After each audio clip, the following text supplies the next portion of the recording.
At dinner, my children shouted, "Shut up, widow!" They said it like it was funny, like it was a joke, but it wasn't. It was sharp, loud, real. It came from Matthew first, my oldest, the one who used to cry when his father left for work in the mornings, the one I used to carry on my hip while stirring beans on the stove. He didn't even look up from his plate when he said it, just stabbed another forkful of roast chicken like I hadn't just frozen in place. Vanessa, his wife, snorted. "Well, she is a widow," she mumbled, reaching for the sweet tea like it wasn't the most hateful thing a person could say at a family table. "Hold on a moment before we move forward. Let us know where in the world you're watching from. And if you're loving these stories, don't forget to hit subscribe. Tomorrow's episode is going to be absolutely mind-blowing." Marcia, my daughter, laughed nervously. "Mama always gets sensitive when we talk about Daddy. Maybe she shouldn't sit at the head of the table if she doesn't want to hear real conversations." My hand was still halfway to the cornbread basket when they said it. I didn't finish, reaching. I didn't say anything. I just sat there, hands suspended in the air, stomach sinking, heart doing that slow roll that it does when your body feels something, before your mind catches up. No one apologized. No one looked ashamed.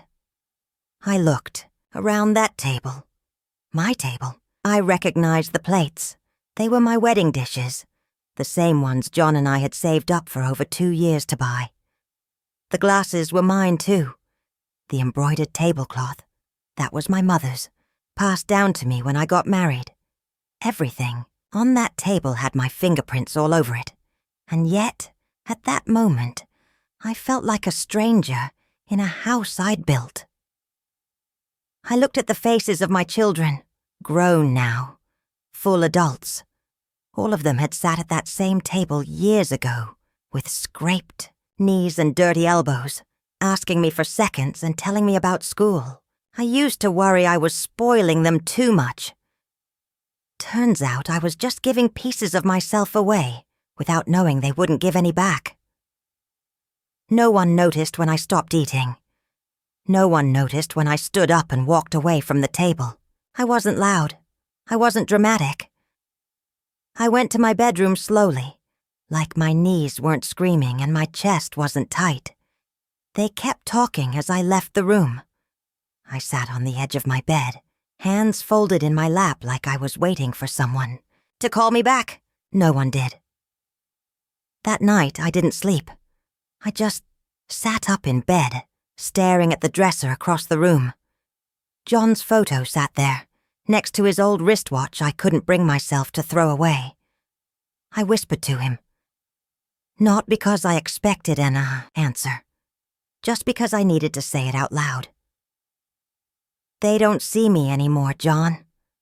I'm just a shell to them now, a ghost they keep around for convenience. By 4 a.m. I had made up my mind. I got out of bed quietly. I didn't want to wake anyone, not because I cared, but because I didn't want questions. I opened my closet, pulled out my old green suitcase, the one I hadn't used since John passed, and laid it on the bed. I packed with calm hands, 2 skirts, 2 blouses, my walking shoes, my Bible, my medications, and a scarf. I grabbed the manila folder that held my documents, birth certificate, deed to the house, bank information. I tucked it neatly between my blouses. Then I walked to the kitchen and put the kettle on. While the water boiled, I sat at the table. The same one they mocked me at and took out a piece of paper. I didn't write anything poetic. No long speeches. Just the truth. Plain and clear. To Matthew, Marcia, and Vanessa. Since you've made it clear that I am no longer seen as anything more than a nuisance, I've decided to relieve you of the burden of my presence. You won't have to worry about the widow at the table anymore. By the time you read this, I'll be gone. You won't know where, And you don't need to. I will be safe. I will be fine. And most importantly, I will be respected. The house you live in is mine. Legally, fully, and without dispute. The deed is still in my name, and all utilities run through my account. I suggest you begin looking for alternate arrangements soon. I've already contacted Monica Reeves, my lawyer. The necessary steps have been initiated. Do not contact me. Mama. I folded the letter in half, placed it under the salt shaker, and poured myself one last cup of tea. I didn't cry. While we were sitting on the porch, he said, I know I stayed quiet too long when they were treating you like that. I knew it wasn't right, but I didn't say anything. You were just a kid, I said. Still, he replied, I wish I'd said something. You're saying it now. He nodded. Better late than never, I guess. We sat in silence for a while after that. When Monica heard about Tyler, she asked if I'd considered updating my will again. I said I had. We met the following week, sat down with the documents, and went over everything, line by line. I'm not doing this out of bitterness, I told her. I just want peace, and I want to leave something for someone who understands the weight of what came before them. Monica nodded and made the necessary adjustments. The apartment would go to Tyler, along with the small savings account I had set aside since the sale of the house. Not much, but enough. Everything else would go to a local program that supports women over 60 who are facing eviction or elder abuse. I had already sent them a donation. Now I was leaving them something permanent, not as revenge, just as a way to make sure that silence didn't swallow someone else whole. The last time I saw Matthew was by accident. I was coming out of the pharmacy. He was sitting on a bench nearby, looking at his phone. His clothes were wrinkled. His shoes looked worn. He didn't see me. I watched him for a moment, just long enough to remember what he looked like when he was mine. When he used to come to me with homework questions, with bruised knees, with birthday cards made of construction paper and too much glue. Then I turned and walked the other way. Didn't feel angry. I didn't feel sad. I just felt finished. The apartment stayed quiet that evening. Tyler stopped by with dinner. He brought baked chicken and green beans. I didn't ask where he got it. I just set the table. We ate in silence for a few minutes. Then he looked at me and said, Do you ever regret it? Leaving, I asked. No. Doing it the way you did. I thought about it. No, I said. I regret waiting as long as I did, but not the rest. He nodded. Then he smiled. Me neither. We finished dinner, washed the dishes, and sat back down with our cups of tea. Outside, the streetlights came on. A breeze moved through the open window. There was no shouting, no judgment, no pressure, just peace, the kind you have to earn. And I had. It's strange, I said. I spent so long trying to keep that house together. Now I don't even miss it. You didn't leave the house, Monica said. You left the weight. I didn't answer, but I understood. The money went into a new account, under my name only. Monica helped me set up a small trust, for emergencies, for dignity. For me. No one else. I wasn't planning a big future. I wasn't starting a charity. I was simply making sure that no one could ever claim what wasn't theirs again. The last time I heard from Marcia was a short letter. No return address. Just a handwritten card slipped under my door. It read, I didn't know how to stop it. I didn't think you'd leave. I miss you, Mama. I hope you're okay. I folded it and placed it in a drawer. I didn't write back, because sometimes silence is the only thing people respect. And for the first time in my life, My silence was working for me. 1 week after the house was sold, Matthew moved out. I didn't see it happen, but Monica's friend, the one who lived on that same street, called her the morning the moving truck pulled up. According to her, Matthew loaded everything he could fit into a borrowed pickup. No help, no hired crew, no Vanessa, no Marcia, just him. He left furniture behind, dishes, even some clothes. Probably things he no longer had the space or energy to carry. The neighbors watched from their porches, quiet but present. The new owner was scheduled to move in the following Monday. Matthew was gone by Friday afternoon. That was the last time he saw the house. The house I bought. The one I built. A life inside of. The one I gave up when I finally realized I couldn't keep letting people live off my silence. He didn't leave a message. He didn't knock on my door. And I didn't expect him to. I stayed in my apartment, kept to my routine. Grocery shopping on Tuesdays, laundry on Thursdays, coffee with Monica every other weekend. I wasn't trying to rebuild a social life. I was just keeping my feet on the ground, and that was enough. 3 weeks after Matthew moved out, I received a certified letter from a local attorney's office. I opened it with steady hands, knowing exactly what was inside. A copy of the letter Matthew had sent to Monica, demanding a review of the house sale. He claimed emotional distress, claimed I had acted out of revenge, claimed the eviction was unfair and morally questionable. Monica sent him a formal response, attaching every signed document, every legal file, every timeline in exact order. No extra words, no explanations. She included one sentence at the end. Legality does not require forgiveness. That was the end of that. Marcia didn't follow up on her note. Vanessa stayed gone. I kept going. 1 month later, I received a call from Patricia, the apartment manager. She wanted to let me know someone had come by looking for me. Said his name was Tyler. My grandson. Marcia's boy. I hadn't seen Tyler in over a year.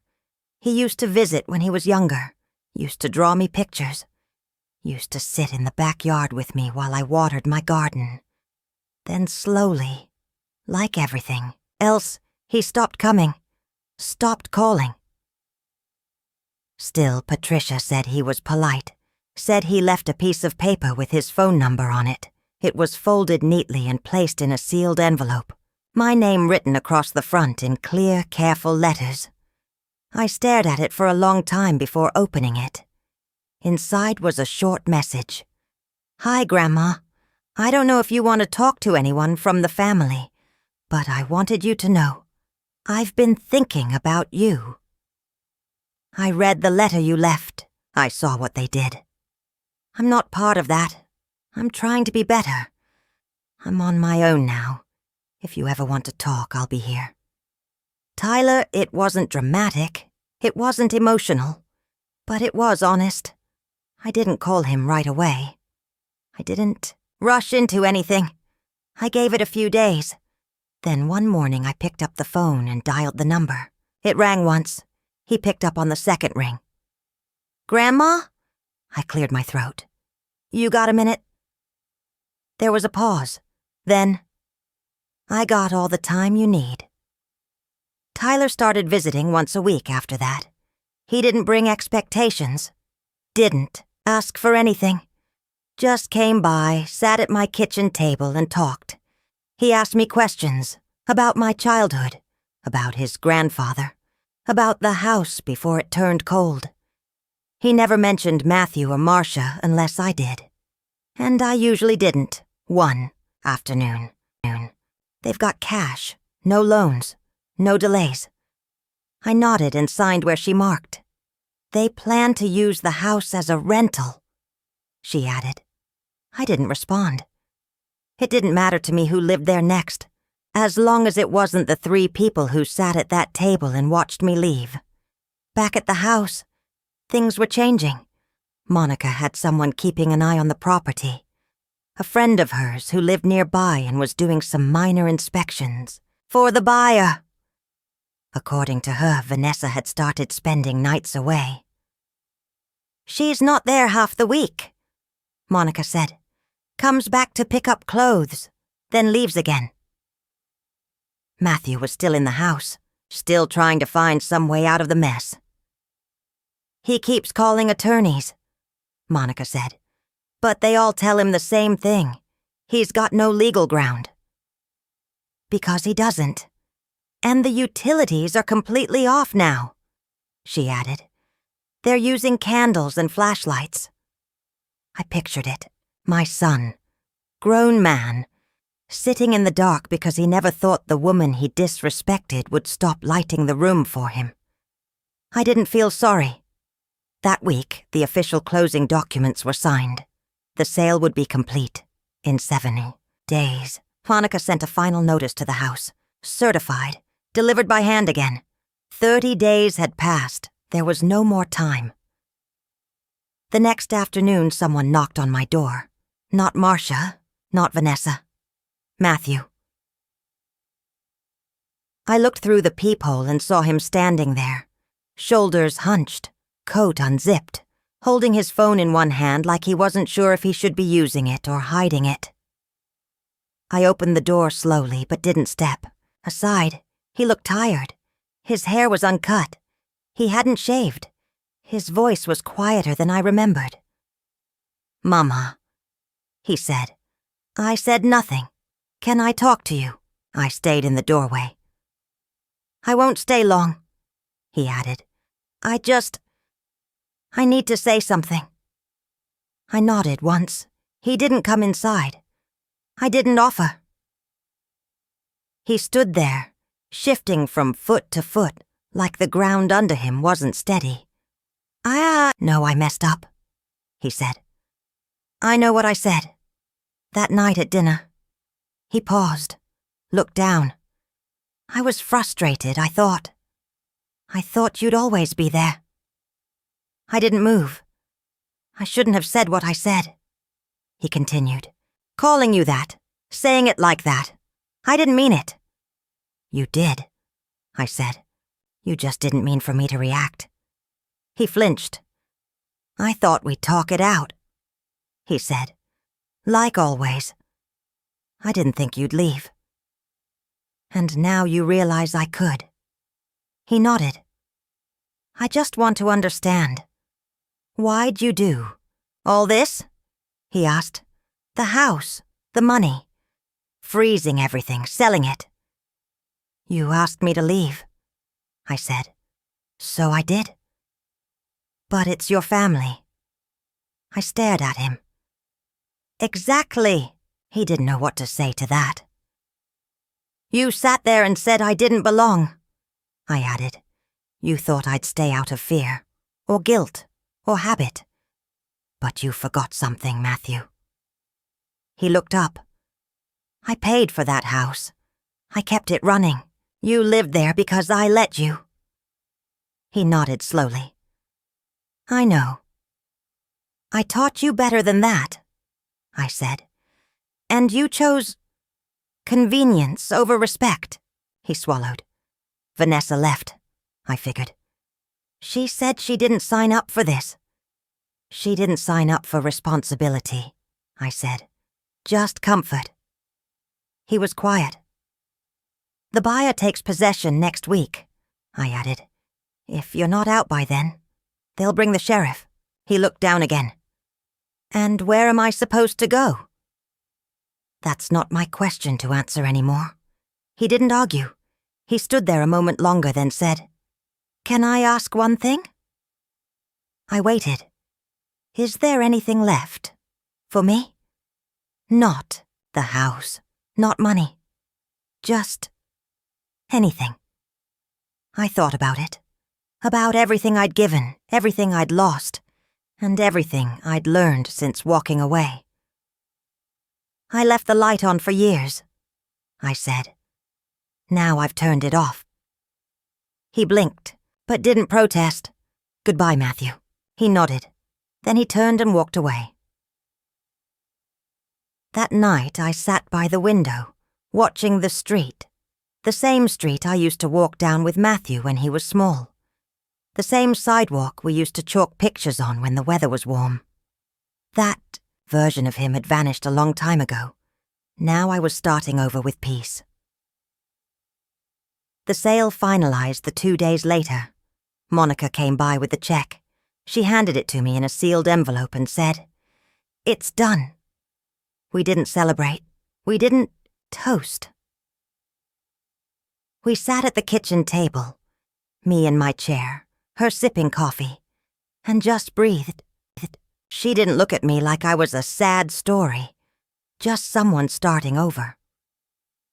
Monica stopped by again on Saturday morning. She handed me another set of documents, then sat down at the table with a fresh cup of coffee. "They're trying to reach you," she said. I nodded. "I figured." Marcia left a voicemail on my office line. Said she didn't understand what was happening, that you left without warning. I laughed. "They told me to leave." She cried. Monica added. I could hear it in her voice. They always cry when things stop working in their favor. Monica didn't argue. "They've started calling around," she continued. "Asked my assistant if there's a way to reverse an eviction order based on family hardship." "Let them try," I said. "It's not hardship. It's consequence." Monica placed a folded paper on the table. "Here's the closing date for the house. We'll have a buyer within 2 weeks." I stared at the paper for a moment. Then I nodded. "Good. You sure you want to go through with the sale?" "I'm not going back there," I said. She didn't ask again. We spent the next hour reviewing documents. The property title, the power of attorney, the statement from the bank confirming all financial responsibility had been transferred to my name alone. It was all clean. I hadn't left anything behind, not even an open account. When Monica left, I sat in my new living room for a while, just watching the street through the blinds. A woman walked by with her granddaughter. They laughed about something small. It was the kind of laugh that fills the air without taking up too much space. It reminded me of how things used to be with Marcia, back when she was still kind, back when she looked up to me instead of through me. I stood up slowly and walked to the closet. Inside was a small box, my keepsake box.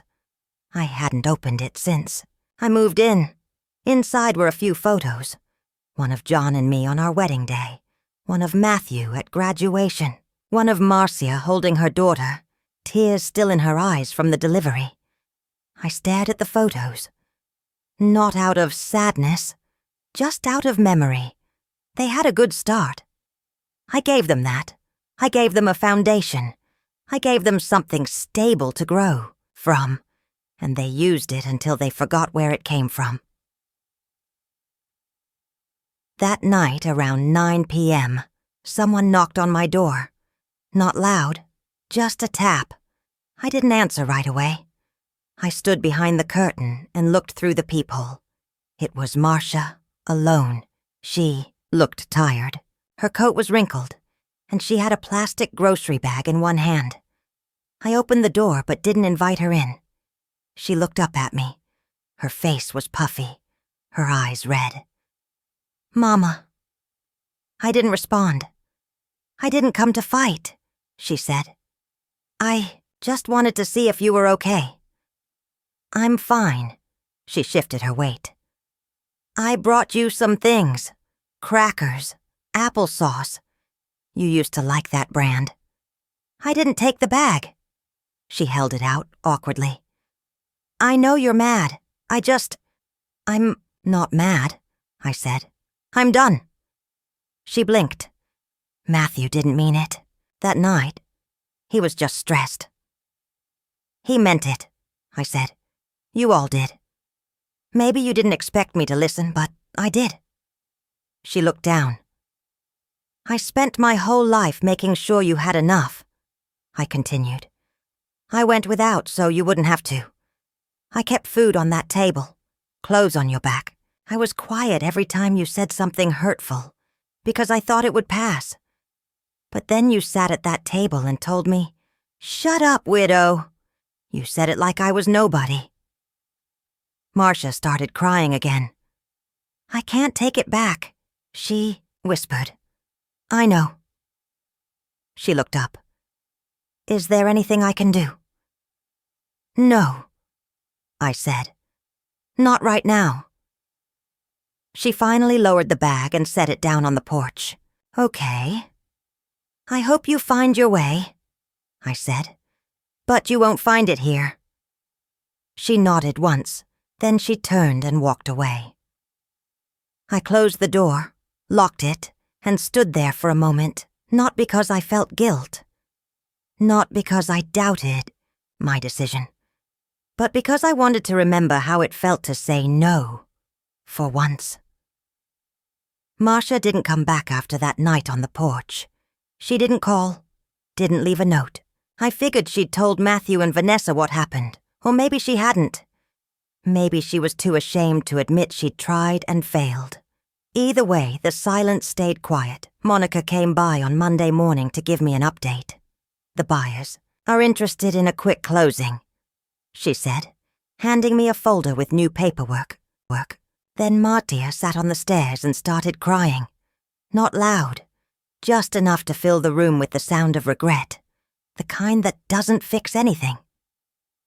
By that night, the heat was officially off. They bundled up in sweaters and used space heaters. Vanessa called the utility company. When they asked for the account holder's name, she gave mine. They told her I was no longer listed.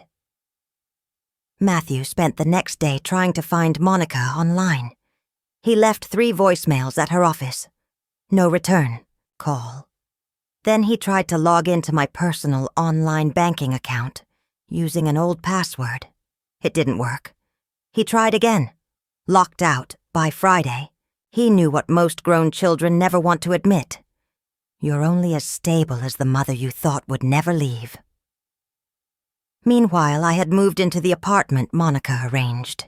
It was small but warm. 1 bedroom, 1 bathroom, and a window that looked out at a quiet street with trees and sidewalks that actually got swept.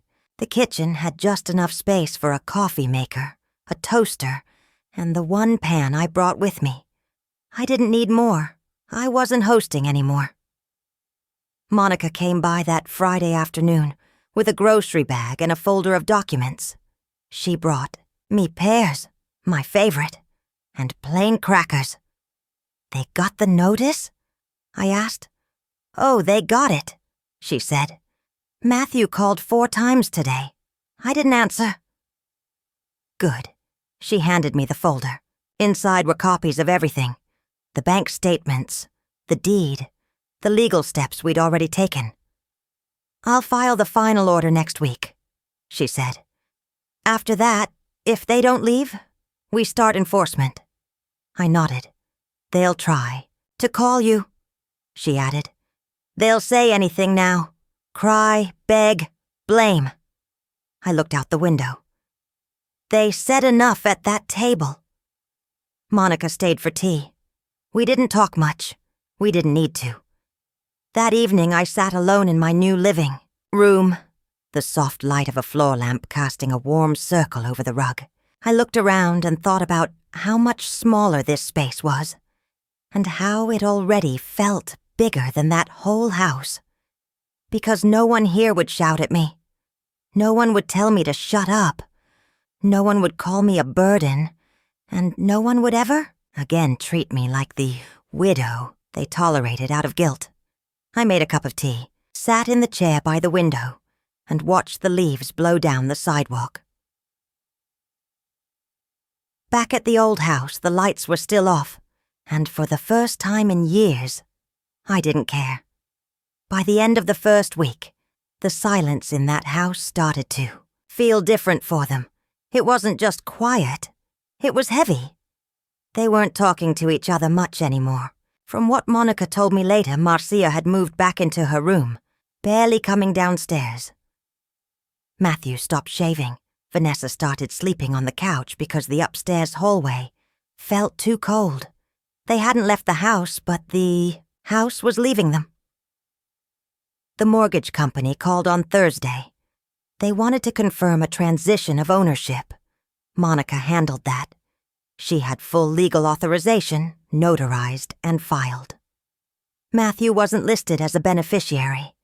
And there was no shared equity, no legal loophole, no appeal process. The house was mine.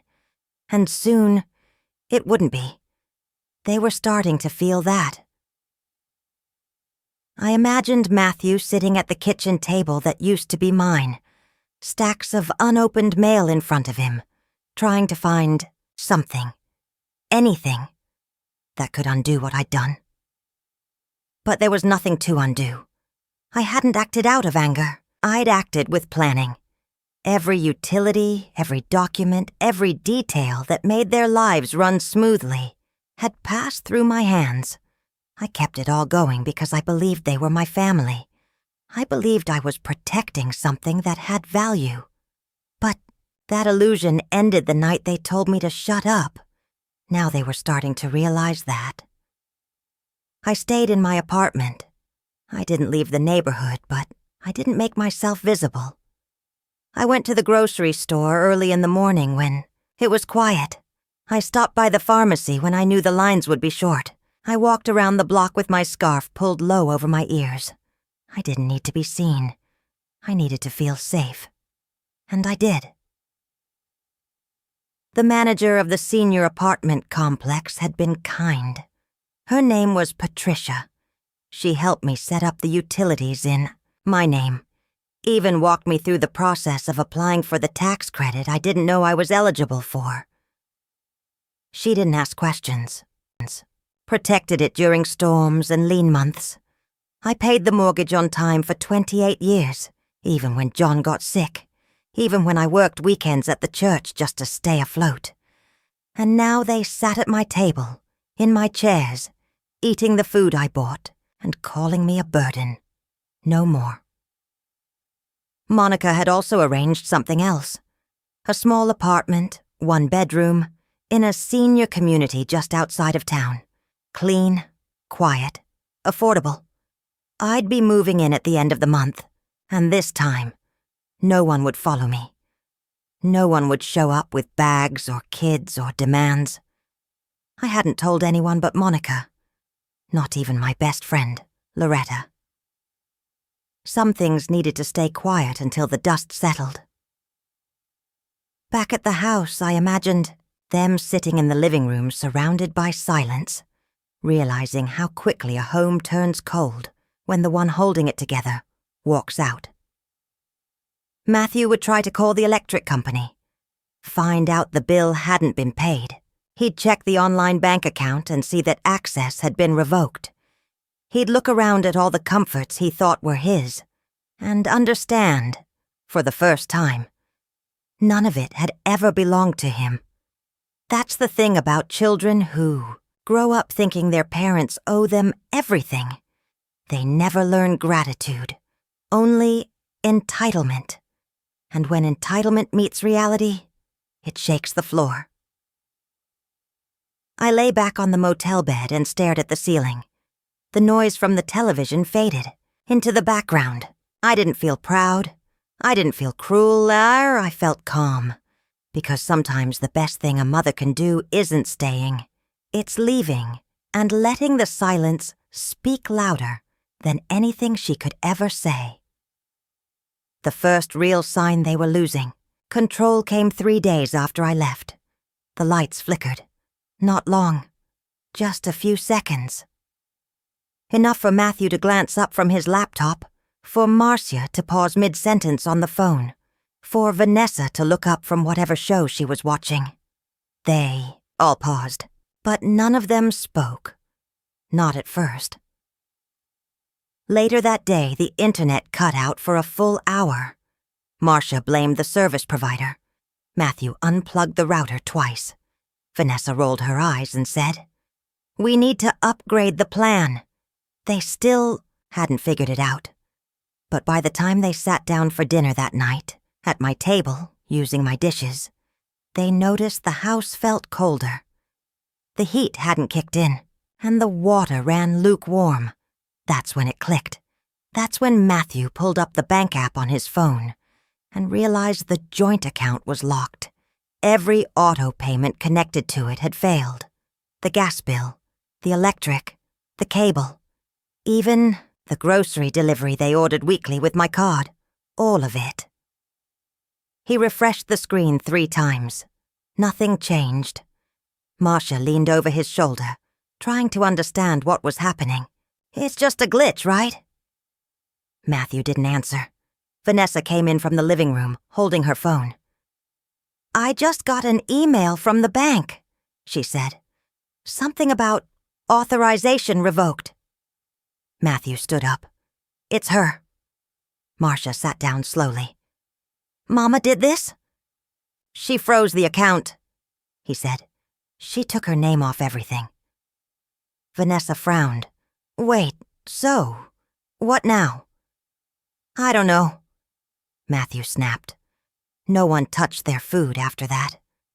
That same evening, a white envelope arrived, hand-delivered, by a man in a gray suit, according to Monica. The courier had instructions to wait for someone to answer the door. No mailbox. No slipping under doormats. Direct delivery. Signature required. Vanessa answered in her slippers. The man handed her the envelope and said, This is for the occupants of this address. He didn't smile. He didn't explain. He just walked away. Vanessa called for Matthew. He came into the hallway, took the envelope from her hands, and opened it. Inside was a copy of the notice of eviction. Clean. Official. Signed and dated by Monica Reeves. He scanned the first paragraph, then stopped. His hands tightened around the paper. What does it say? Marcia asked. We have 30 days to leave, he said flatly. What? Vanessa nearly dropped her phone. It's legal. It's all in her name. The house, the land, the accounts, everything. She's evicting us. Marcia shook her head. She wouldn't do that. She already did. Vanessa laughed, dry and sarcastic. She's bluffing. No. Matthew said, eyes still locked on the paper. She's not. The 3 of them stood in silence for a long time. I didn't tremble. I sat in silence and listened to the creaks of a house that used to feel like mine. When the sun started rising, I took my suitcase, stepped outside, and locked the door behind me. I walked down the porch steps and didn't look back. I called a car, just like my granddaughter taught me. I didn't leave a note on my phone, didn't send a message. By the time they woke up, I would be gone. And when they found the letter, I knew they'd turn pale. Because for the first time in their lives, they would understand that they hadn't just lost their mother. They had lost everything. They just didn't know it yet. When they found the letter the next morning, I imagine it wasn't quiet.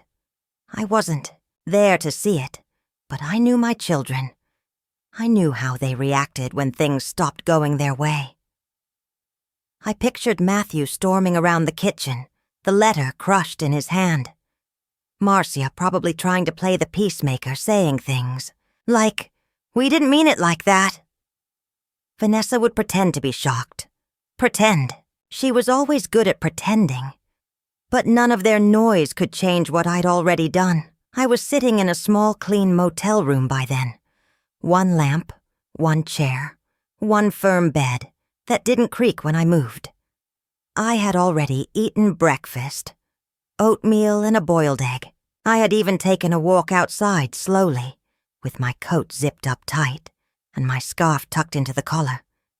It was cold that morning, but it felt like fresh air. It was the first air I'd breathed in weeks that didn't smell like disrespect. My phone was off. I'd left it behind. I knew they'd call. Not because they cared, but because they'd realize what I took with me. The deed, the bank account, the insurance policy, everything that kept their life running. You don't notice how much power a person holds until it's gone. That's when people panic, and panic they did. Later, Monica told me Matthew had called her 6 times in 1 hour. "He sounded desperate," she said. "Wanted to know if you were safe. I told him I couldn't disclose your location. He didn't like that." "Good," I said. I'd met Monica Reeves years ago when John passed. She handled the paperwork when I transferred the house into my name alone. A quiet woman, professional and precise. She had warned me then. Make sure your children don't pressure you into changes you don't want. At the time, I had waved her off. They're not like that. Turns out they were exactly like that. Now Monica was helping me do what I should have done years ago. Take my name back, legally, financially, and emotionally. At that very moment, she was preparing the paperwork to freeze the household account. The same one Matthew used to pay the internet and utilities. The same one Marcia dipped into whenever she needed emergency groceries. That somehow always included wine and cheese. The checking account would be frozen by noon. The auto payments would bounce. The lights wouldn't go off immediately, but they'd flicker soon enough. I sipped my tea and turned on the television. I didn't watch anything in particular. I just liked the noise. Gentle noise. Not shouting. Around. Mid-morning, I went to the front desk and asked the receptionist to print a document for me. I handed her a USB stick Monica had prepared in advance. She didn't ask questions, just printed the paperwork and handed it back with a polite smile. It was a notice of eviction. Not today, not next week, but soon. Monica said we had to give them 30 days. But she also said there were ways to make sure they used those days wisely. She was going to send a courier directly to the house by Friday. No warning, just a knock on the door and a man with a clipboard saying, "You need to start packing." I didn't plan to go back. I had no interest in seeing how they reacted. I didn't want their apologies, and I definitely didn't want their excuses. Matthew would probably yell. He always did when he felt cornered. He learned that from his father. Marcia would cry. She always did when she couldn't fix something, with a smile. And Vanessa. She'd spin the story into something about herself. That was her specialty. But none of it mattered anymore. What mattered was that they knew now. This wasn't just a disappearance. It was a consequence. I sat back on the bed and looked at the copy of the eviction notice one more time. My name at the top. Their names nowhere in sight. I had worked my whole life for that house, cleaned it, painted it,